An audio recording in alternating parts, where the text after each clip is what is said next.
Hello friends, मैं यशवीन आपका स्वागत करती हूँ तक्षशिला ट्यूटोरियल्स के ऑनलाइन चैनल पर।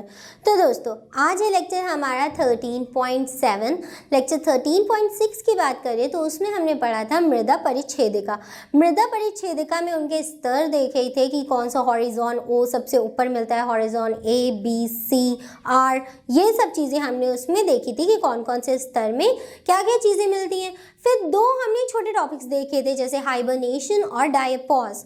उन दोनों को भी देख लिया था कि हाइबरनेशन में किस प्रकार से जो जीव होते हैं वो अपने आप को ठंड से बचाने के लिए, अपने शरीर को गर्म रखने के लिए बिल में एक विंटर स्लीप ले लेते हैं। विंटर स्लीप मतलब शीत नींद ले लेते हैं। और दूसरा हमने पढ़ा था डायपॉज। डायपॉज में हमने क्या देखा था कि जो जू प्लांक्टन्स थे, जिनको हम लोग पादप प्लवक या जंतु प्लवक कहते हैं, जंतु प्लवक हमें देखने को मिलते हैं पानी के अंदर, तो वो क्या काम करते थे, अपनी संख्या को रोक देते थे बढ़ने से। इन शीत लहरें जब आती हैं या बहुत ज़्यादा ठंडी पड़ती है तो वो जू प्लांक्टन्स जनन नहीं करते, तो वो होता है एक डायपॉज। ये भी एक लक्षण है। ये छोटी छोटी टिप्पणी में पूछ लिए जाते हैं। और आज के लेक्चर में हम पढ़ेंगे कीस्टोन स्पीशीज, जिसको कीस्टोन जातियाँ भी बोलते हैं।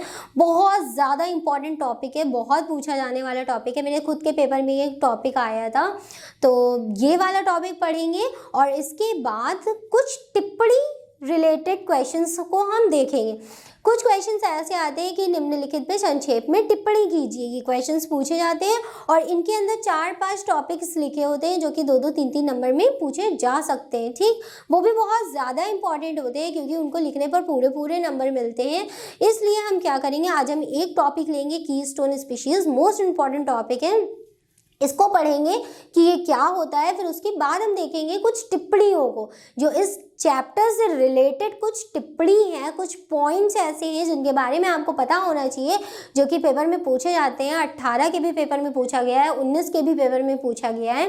तो इसलिए दोस्तों हम क्या करेंगे, उनको अच्छे से पढ़ेंगे, उन टिप्पणियों को भी देखेंगे ताकि हमारा कोर्स कहीं से भी कम ना हो, कुछ भी ऐसा ना हो जो कि हमसे छूट जाए या वो क्वेश्चन पेपर में आ जाए और ऐसा ना हो कि हमें ना आता हो। तो इसलिए हम क्या करेंगे, उन टिप्पणियों को भी देखेंगे, कहीं ना कहीं से शायद ही कुछ फंस जाए, तो इसलिए हम क्या करेंगे, पूरा उसे पढ़ेंगे कि जो इस चैप्टर में ज़रा सा भी अगर कुछ बचा है तो हम उसको भी ना छोड़ें, उसको भी पढ़ लें। क्योंकि ये वाली जो यूनिट है ये है थोड़ी इजी। देखिए, सिर्फ मृदा के बारे में या कुछ समझने के बारे में हमें पढ़ना है और नंबर ये बहुत अच्छे देती है। तो इस वजह से हम इस यूनिट को पूरा कंप्लीट करेंगे, जितनी भी चीज़ें हैं सबको बहुत अच्छे से पढ़ेंगे ताकि हमारा कोई भी क्वेश्चन कहीं से भी आ जाए, वो ऐसा ना हो कि हमें नहीं आता है जिस वजह से हमारे नंबर कट जाएं उसमें। तो दोस्तों, इसलिए हम आज ये टॉपिक पहले पढ़ेंगे जो कि बहुत ज़्यादा इंपॉर्टेंट टॉपिक है। उसके बाद कुछ टिप्पणी टाइप के क्वेश्चंस देखेंगे, जैसे पूछा जाता है कि इस पर निम्नलिखित पर संक्षेप में टिप्पणी कीजिए और उसमें टॉपिक्स लिखे होते हैं। ठीक, जो हमने आपको बताया उस प्रकार से होता है। तो इन दोनों टॉपिक्स को आज हम कवर करेंगे आज के लेक्चर में।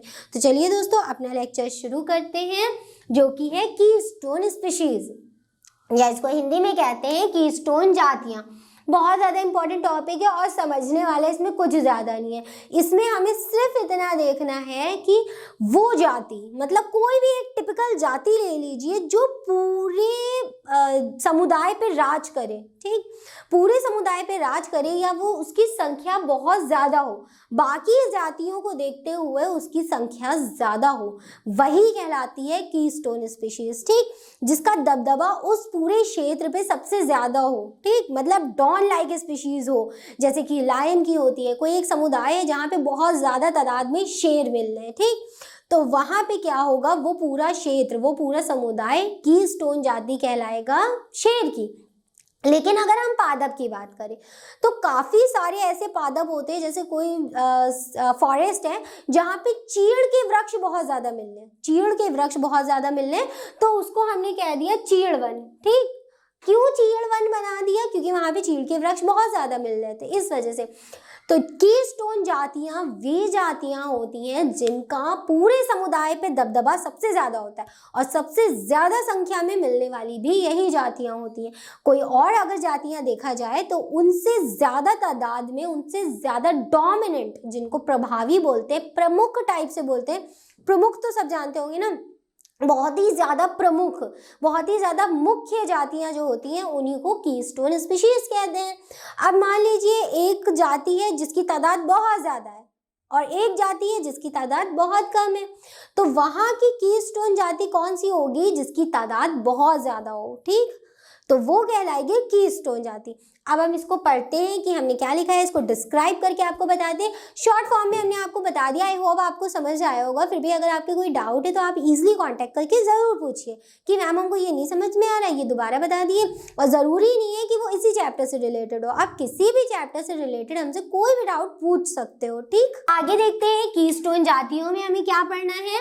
प्रत्येक समुदाय में यद्यपि विभिन्न जातियां पाई जाती हैं, ये तो सबको पता है। एक समुदाय, मान लीजिए एक जंगल है, तो एक जंगल में क्या आपको एक ही जाति देखने को मिलेगी। जाति से मतलब है जैसे कि शेर की जाति एक जाति हो गई और हिरन की जाति एक जाति हो गई। वहाँ पे अगर आपको टाइगर मिलेगा तो उसकी जाति एक अलग जाति हो गई।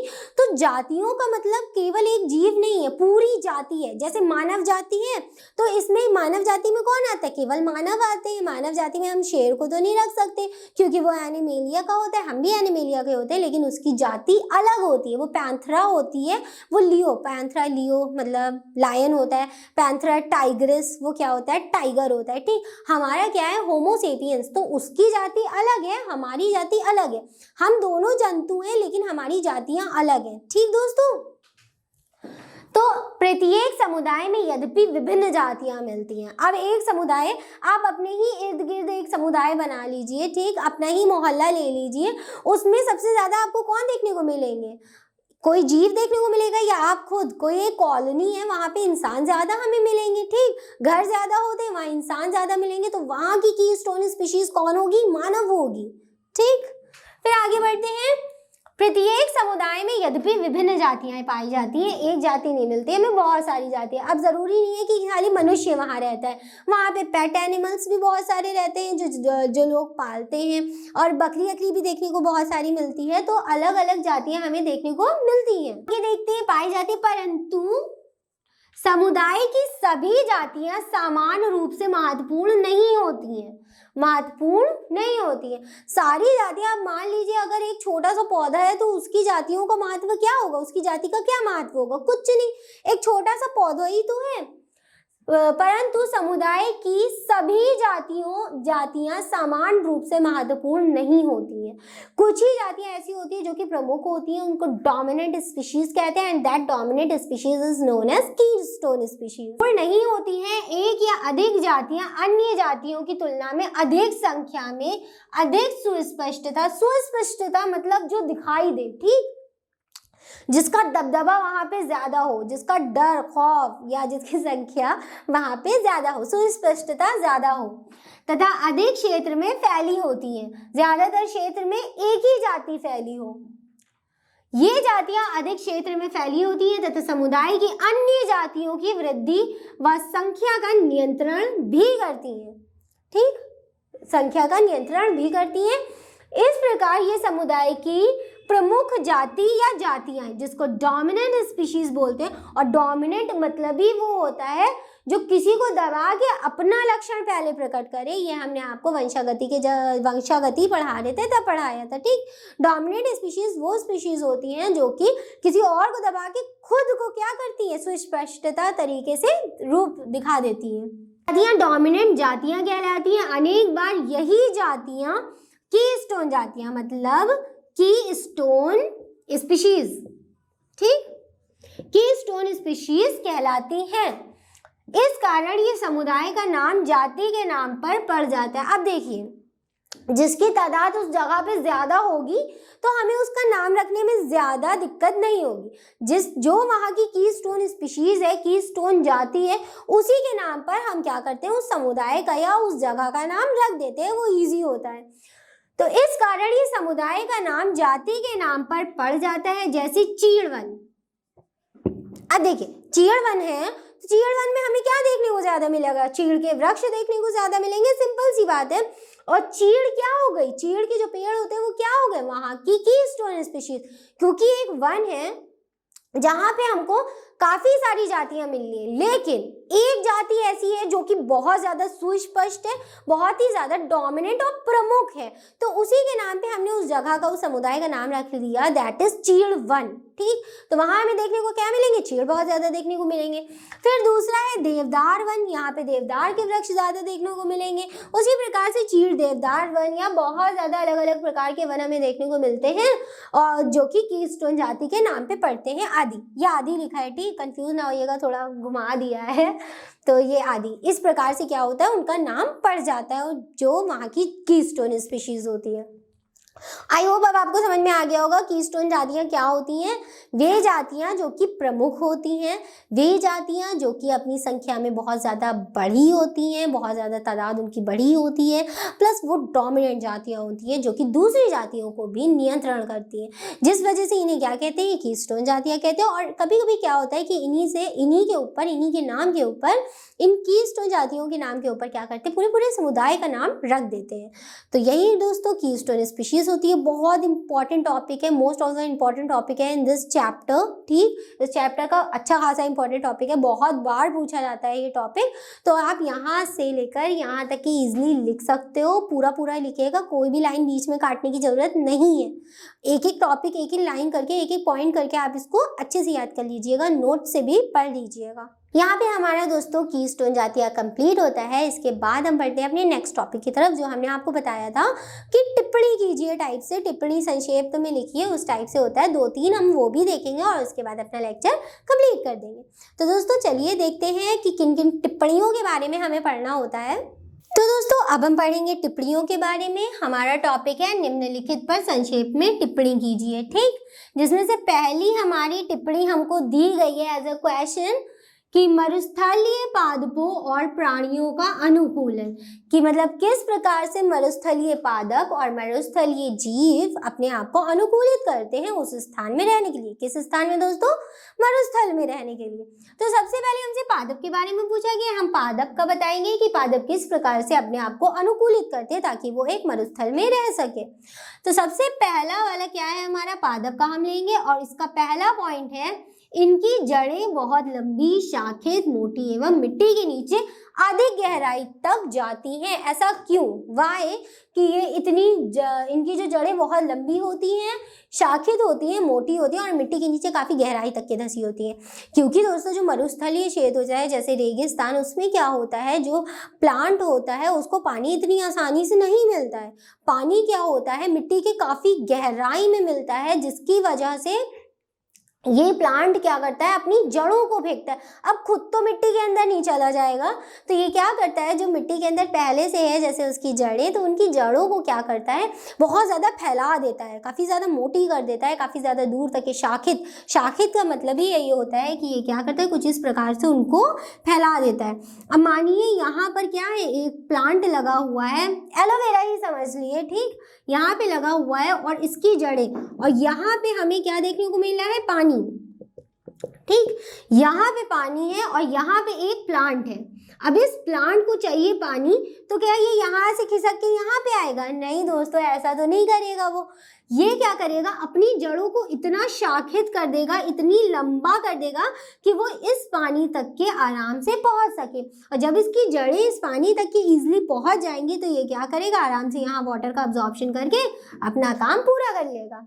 ठीक, फिर इसके बाद मोटी होती है और मिट्टी के नीचे अधिक गहराई तक जाती है। अब देखिए यहाँ पर था और इतनी गहराई में पानी था, तो काफ़ी गहराई में जाके ये क्या करती है, पानी को सोख कर लेती है। फिर इसके बाद हमारा दूसरा पॉइंट अगर देखें, इसके तने जल संचय करने के लिए मांसल मतलब काफ़ी ज़्यादा स्ट्रॉन्ग और मोटे होते हैं। अब यहाँ पे हम आपको एग्जाम्पल देना चाहेंगे कैक्टस का। कैक्टस सबने देखा होगा, अगर रियल में नहीं देखा है तो कोई बात नहीं, फोटो तो देखी होगी ना। अगर फोटो भी किसी ने नहीं देखी है तो हम उसको अभी बना के दिखा देते। ज़्यादा अच्छा नहीं बना पाएंगे, लेकिन ठीक है, ऐसा करके कुछ इस प्रकार का कैक्टस हमें देखने को मिलता है। ठीक, ये होता है, और इसके ऊपर कुछ इस प्रकार की क्या होती है, स्पाइक्स निकली होती है। स्पाइक्स या उसको हम लीफ भी बोलते हैं, या अगर नॉर्मल भाषा में बोले तो कांटे निकले होते हैं।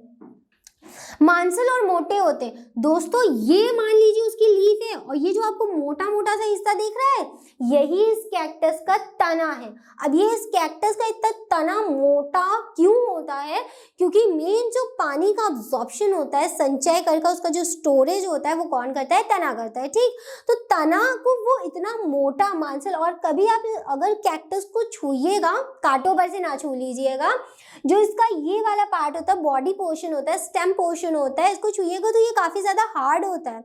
हम जो नॉर्मल स्टेम देखते हैं, नॉर्मल तना देखते हैं, उसको हम यूँ करें तो वो मुड़ भी जाएगा, लेकिन ये वाला ऐसे इतनी आसानी से नहीं मुड़ सकता है, क्योंकि ये काफ़ी ज़्यादा मांसल मतलब स्ट्रॉन्ग और मोटे होते हैं, काफ़ी ज़्यादा मोटे होते हैं।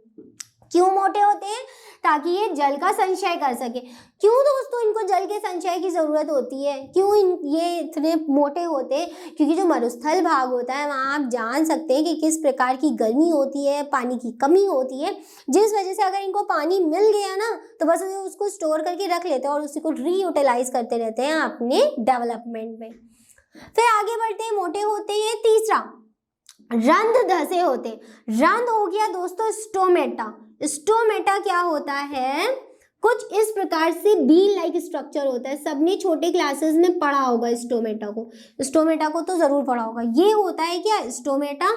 स्टोमेटा धसे होते हैं। अगर स्टोमेटा बड़े होंगे, खुले होंगे, इनको ज्यादा एरिया दे दिया गया तो ये पानी का ह्रास करते हैं। वाष्पोत्सर्जन की प्रोसेस, वाष्पोत्सर्जन की प्रोसेस होती है, जैसे हम लोग नॉर्मली बेसिस पे गमले में पानी डालते हैं। ठीक, पानी डालने के बाद हमें 1 दिन बाद, 2 दिन बाद फिर से पानी गमले में क्यों डालने की जरूरत होती है? क्योंकि वो सूख जाता है। सूख इसलिए जाता है क्योंकि जो जड़ें होती हैं प्लांट की उस वाटर को खींच लेती है और पत्तियों तक के लेके जाती हैं जहाँ पे प्रकाश संश्लेषण की प्रोसेस होती है। तो जो एक्सेस ऑफ वाटर बचता है, एक्सेस ऑफ वाटर मतलब जो बचा कुचा पानी होता है वो धूप में इवेपोरेट हो जाता है। अगर हम नॉर्मली बेसिस पे भी देखते हैं कि अगर पानी पड़ा हुआ है तो थोड़ी देर बाद वो वाष्पीकृत हो जाता है, जस्ट उसी प्रकार से गमले का भी जो पानी होता है वो सूख जाता है। और ये जो होते हैं, ये प्लांट्स जो होते हैं, अगर और ये काम होता है किसकी वजह से? इन स्टोमेटा की वजह से। तो ये प्लांट्स क्या करते हैं? इन स्टोमेटा को धसा देते हैं, मोड़ देते हैं, सुकोड़ देते हैं, जिस वजह से पानी का ह्रास ना हो। अगर पानी का ज़्यादा ह्रास होगा तो पौधा तो मर जाएगा, क्योंकि उसको इतना एक्सेस ऑफ वाटर मिल नहीं रहा है, और जितना मिल रहा है वो उसको भी खत्म करे दे रहा है, तो वो जिएगा कैसे, है ना? रंध्र होते हैं, पत्तियां कांटों में परिवर्तित होती हैं। इस कैक्टस में आपको स्टेम दिख रहा है, पत्तियां कहाँ दिख रही है? कांटे ही तो है। ये कांटे नहीं दोस्तों, ये इसकी पत्तियां होती हैं, लेकिन क्योंकि इसको उतने हार्श कंडीशन में रहना होता है जिस वजह से ये इसकी पत्तियों को क्या कर लेता है? मोड़ देता है। और जैसे ये पत्तियां मुड़ जाती हैं, आप नॉर्मली अगर कोई भी पत्ती को खूब पतला सा मोड़ के देखेंगे ना तो वो जस्ट इसी की पत्तियों जैसी लगेगी, स्पाइक्स जैसी। स्पाइक्स मतलब नुकीली कांटे जैसी। ठीक, तो ये होती है यहाँ पे बात खत्म। फिर पौधों की बात कंप्लीट होगी। फिर इसके बाद आता है दूसरा, मरुस्थल के जीव। जीव क्या होते हैं? मरुस्थल के जो छोटे जीव होते हैं, जो छोटे छोटे से होते हैं, वो क्या काम करते हैं? जैसे चूहे, सांप, केकड़े दिन के समय बालू में बनाई गई सुरंगों में रहते हैं, क्योंकि बालू के अंदर जो वो सुरंग बनाते हैं वो ठंडी होती है, जो उन्हें टेम्परेचर से बचा लेती है। सुरंग बनाते हैं तथा रात को बाहर निकलते हैं, क्योंकि रात में जो टेम्परेचर होता है वो थोड़ा सा कम हो जाता है, जिस वजह से वो क्या करते हैं? अपने बिलों से बाहर निकल आते हैं। फिर दूसरा पॉइंट, कुछ मरुस्थलीय जंतु अपने शरीर के मेटाबॉलिज्म से उत्पन्न जल का प्रयोग करते हैं, जैसे कि ऊंट। ऊंट को रेगिस्तान का जहाज कहते हैं। क्यों कहते हैं ऐसा? क्यों? क्योंकि वो बिना पानी पिए या कम पानी पिए काफ़ी टाइम तक के रह सकता है। वो ऐसा कैसे कर लेता है? क्योंकि जो उसका मेटाबॉलिज्म होता है, उसके अंदर जो फैट होता है, वो क्या काम करता है? एक्सेस ऑफ वाटर को स्टोरेज करके रखने में मदद करता है और ज़्यादा टाइम तक के उसको यूटिलाइज करने में मदद करता है। तो दोस्तों यहाँ पे हमारा ये वाला पार्ट भी कंप्लीट होता है। तो दोस्तों आज का लेक्चर हमारे यहीं पे कंप्लीट होता है। इस लेक्चर से रिलेटेड सारे नोट्स आपको नीचे डिस्क्रिप्शन बॉक्स में मिल जाएंगे, वहाँ से आप लिंक डाउनलोड कर सकते हैं। फिर भी अगर आपके कोई डाउट है इस चैप्टर से रिलेटेड या इस टॉपिक से रिलेटेड या किसी भी चैप्टर से रिलेटेड, तो आप हमको ईजिली कॉन्टेक्ट करके उसे क्लियर कर सकते हैं। तो दोस्तों आज के लिए बस इतना ही, मिलते हैं अपनी नेक्स्ट क्लास में। Thank you.